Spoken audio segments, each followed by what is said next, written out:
Nice cool evening for a change. Thought I'd get outside before the sun sets. I'll get some good lighting underneath the vehicles, and I was going to crawl underneath and show the exposure on how a Ford and how a Chevy handles the exposure to the elements with rust and exposed metal and bolts and different things like that. I hear a lot about people comparing which handles erosion better, and I just happen to have both a Ford and a Chevy, so I thought I'd do a video on each of them. This one here is an 04. It's a 14-year-old truck, 170,000 miles. This has been through a winter storm in Flagstaff. I was directly behind one of those vehicles that spray the sand and the gravel type thing. I think it might have even had salt in it, I'm not sure. That one got peppered up pretty good, and the Ford's also been in the Indiana, Ohio area during the winter, and they put the brine solution on the roads. And that was just on and off for that one. Also, it's been in the beach, South Texas, the coast there, probably 20 times or more, exposed to some salt water there. This one here, this is a Silverado 05. This one only has 70,000 miles. This one hasn't been exposed to any weather up north, but it of course has been to the beach quite a few times. Most recently, I haven't driven this one in the rain or anything. I'm gonna, if I can hang on to it, I'd like to keep this one, maybe turn it into a classic or something like that.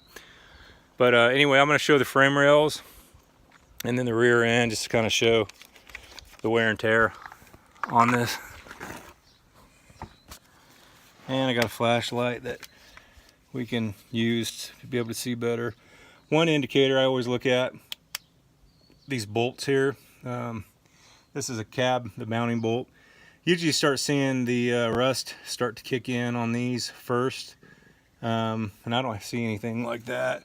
Frame rail looks really, really good, and it's got really good color to it yet. That bolt's got good color yet as well.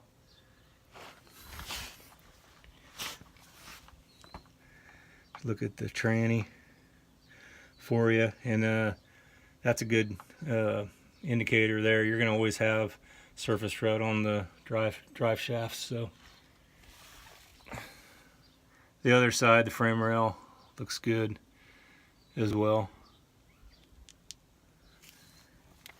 Go on the rear end.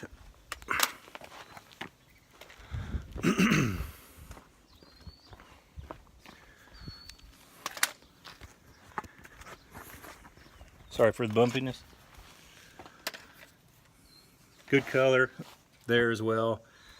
This is interesting here. This is a aftermarket mounting bracket for the exhaust, and you can see there's rust on that one already.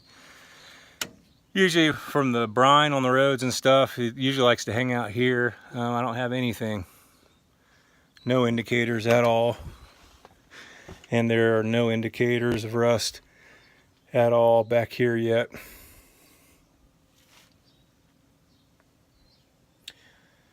That's where that rust likes to kick in, right on this back bumper.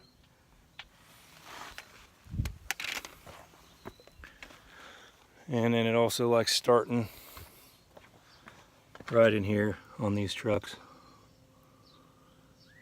Got good color there as well. All right, let's go to the Chevy, show the rear end on this one.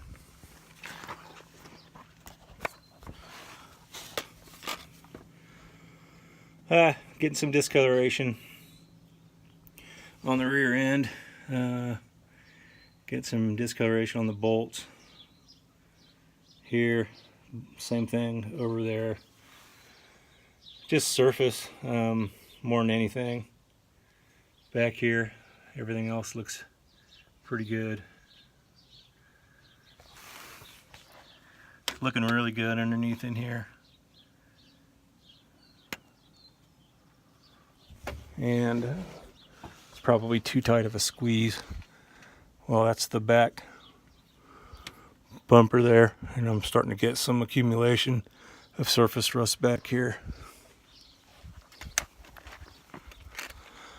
Oh, look at the frame rail.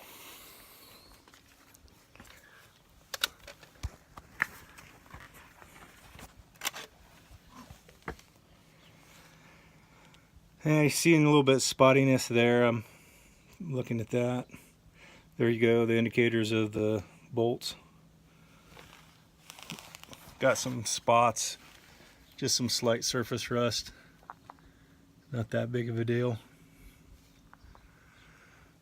But there is a difference in what I see in the Ford versus the Chevy. I guess these frames are waxed. That tends to wear off. Ford does, I guess, what they call an e-coat. This is a, let's just do this for kicks. This is a 1964 or so. I've got a lot more age on this one.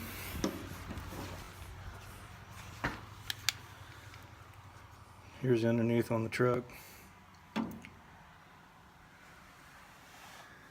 And I, of course, don't drive this in the rain.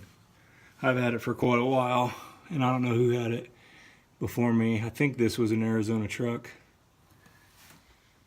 But everything's real clean underneath here. So